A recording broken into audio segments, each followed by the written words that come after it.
This is lesson 11.2, and we're on task 2. All right, exponential decay functions. Use graphs to analyze characteristics of y equals b to the x when b is between 0 and 1. That just means it's exponential decay. If b is greater than 1, it's growth. If b is between 0 and 1, it's decay. All right, the graph of 3 exponential decay functions are shown below. F of x equals 1/2 to the x, g of x equals 1/3 to the x, and h of x equals 1/4 to the x. Fill in the value of the y-intercept for each of these graphs. All right, so remember when there's not a value in front of your b, so it's ab to the x power. When there's no a, that's assumed to be a 1. So for all 3 of these functions, the y-intercept is going to be a 1. All right, do any of the graphs have an x-intercept? So if you go back up and look, they all approach 0, and if you were to look at a table of values, you would see that these are getting smaller and smaller fractions. So even though it looks like it's sitting on 0, it's not. It's approaching 0, but it's never actually going to touch 0. So no, simple exponential decay functions have no x-intercept. All right, in each of these graphs, notice that the curve is continuous and is above the x-axis for all values of x. Choose the words to complete the statements about the domain and the range of an exponential decay function. All right, so the domain is, all right, anytime you're looking at any of these, so the domain is your x's. So it's going to the left, even though it's going up, it's still going to the left with an arrow, and it's going to the right with an arrow. So all of these have a domain of all real numbers, and the range is above the x-axis, so it's going to be positive real numbers. All right, which statement about the functions are true? Select all that apply. As x decreases, that means goes to the left, the function values approach negative infinity. Okay, as x decreases without bound, the functions approach positive infinity. Okay, so this one is true because as your x's are decreasing going to the left, you can see that the exponential decay functions, this is actually going up towards positive infinity. So that's just talking about your in behavior. So as x decreases or goes to the left, the function approaches positive infinity. That's true. As x increases without bound, the function approaches negative infinity. As x increases without bound, the functions approach 0. Okay, so this, as x increases without bound, that means it's going to the right. Again, that's just the in behavior. So as it goes to this side, as x increases without bound, it's approaching 0, not infinity or negative infinity. All right, so each function has a horizontal asymptote. That is also true. Each function has a vertical asymptote. Each function has a horizontal asymptote at 1. Now, if we do a vertical shift, the asymptote would change, but right now all of these are going to have the same asymptote, and it's the x-axis. All right, select the number that correctly completes each sentence. For function f, the base is g and f. So if we go back up here, if you remember the first one, f is 1/2, g is 1/3, and h is 1/4. So 1/2, 1/3, and 1/4. So 1/2, 1/3, and 1/4. That was the base. And all of those are between 0 and 1, and that's why they are all exponential decay. So the function that decreases most slowly has the value of 1/2. Okay, and if you go back up here, you can see this one's going to increase the most slowly here, and it kind of gets steeper here, and it gets even steeper here. Okay.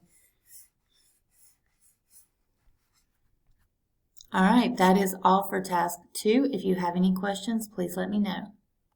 Lesson 11.2, task 3.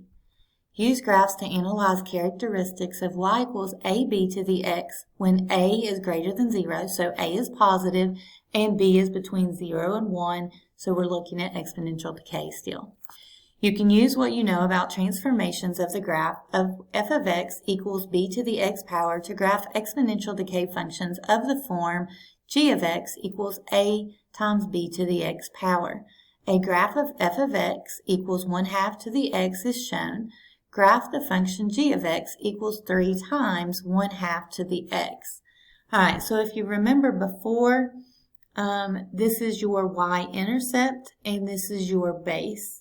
Okay, so let's see what we have to do here. It says complete the following statements. The y-intercept of graph of f. All right, the y-intercept, so when there's no number here, it's assumed to be a 1. And for g of x, it's a 3. Remember, your a value is your y-intercept in an exponential growth function. All right, choose the words to make the following statements true. The domain of f and the domain of g. All right, so the domain goes from left to right. You can see the arrows are pointing in both directions, so it's going to be all real numbers for both f and g. Choose the words to make the following statements true. The range. Okay, so the range is going to be everything above 0. So the range is all positive numbers, all positive real. And that would be the same for f and g. Choose the word to make the following statement true. As x increases without bounds, so as x goes to the right, this approaches the x-axis, and the same happens with g. All right, as x decreases or goes to the left, the graph approaches infinity.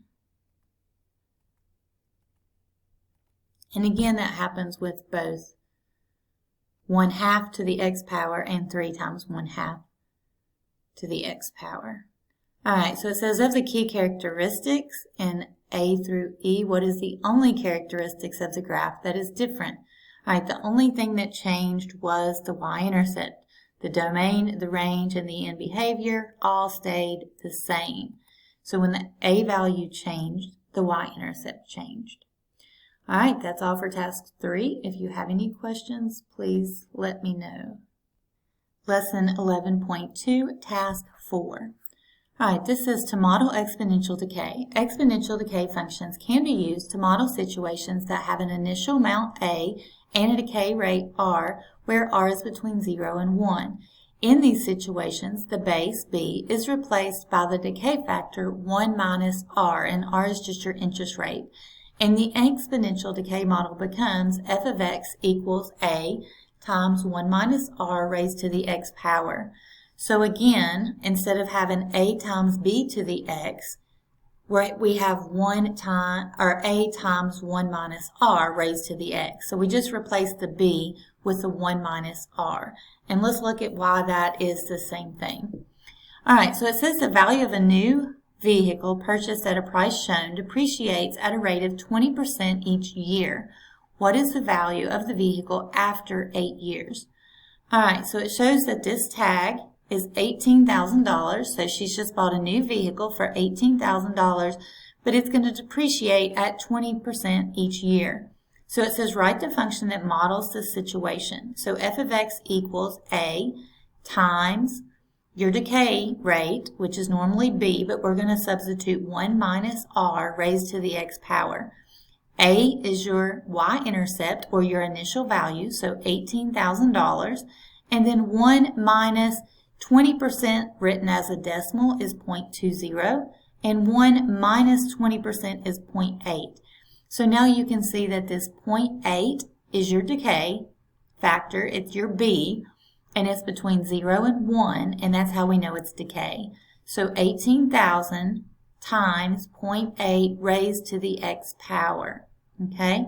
Find the value after 8 years. So remember, x is just your value that you want to plug in. So we're going to plug in 8 for x. And when we do that, we get that the value after 8 years is about $3,019.90. So it says after 8 years, the car is worth about $3,020. Okay, so, and that's probably pretty accurate. Cars do depreciate very quickly, so you got to be aware of that when you purchase a vehicle. Do you want to buy a brand new car or a slightly owned car? All right, so it says the purchase price is the initial value, so that would be your A. The depreciation rate is your R, and the time in years is your X. So we substituted the 8 in for X to find the value. All right, that is all for task 4. If you have any questions, please let me know. Lesson 11.2, task 5. A scientist has 360 grams of a radioactive material that has a half-life of 2 years. Half-life is the length of time needed for half of the radioactive material to decay. How many grams of the radioactive material will remain in 7 years? All right, when you take chemistry, you'll study things of this nature. So this is something you'll see again. All right, so 360 is your y-intercept. That's your initial value. So 0, 360. And then after 2 years, you're going to have half of the initial value. So the 180 is half of that 360. Okay, so we need to find out how many grams of radioactive material will remain in 7 years. So the first thing we have to do is write an equation, write a function. All right, so it says write a function of the form A of t equals a times b to the t power. So this is, instead of f of x, we're using a of t and t, okay, for the situation where a is the amount of radioactive material remaining in grams and t is the time in years. And you can see here on the graph, this is time in years, and this is the amount of material in grams. All right, so it says use the points. So we got 0 and 360. That's our y-intercept, or our initial amount. And we've got 2 and 180. So we're going to take our function, and we're going to plug in 360 and 0. Anything to the 0 power is 1. So b to the 0 power turns into 1. So a equals 360. Take the same equation, and now we're going to substitute 360 in for a, and we're going to use our second point, 2 and 180. So 2 is our x, or our t value in this case. So 2 goes in place of t, and our a of t, or our y value, is 180. So just substitute those values in as well. When we do that, we only have one variable left, b, so we can solve for b. So divide both sides by 360. That leaves 1/2, or 0.5. And then if you calculate that b squared, take the square root of 0.5, and you're going to get 0.71. Okay, so about 0.71 would be your b. So this is your a, and this is your b value. All right, so it says in the first column, calculate the value of a, and that's found to be 360. The value can then be used in the second column to calculate and find the value of b. All right, so the function is a of t equals 360 times 0.71 raised to the t power. Now it asks us to evaluate the function where t is 7. Remember, in the very first thing it says how many grams of radioactive material remain in 7 years. So once we get a function, we're going to replace t with 7. All right, then you can plug this in your calculator, and you should be able to see that that's easy to do. If I can turn it on here. So we're going to do 360 times 0.71, and then that's raised to the 7th power.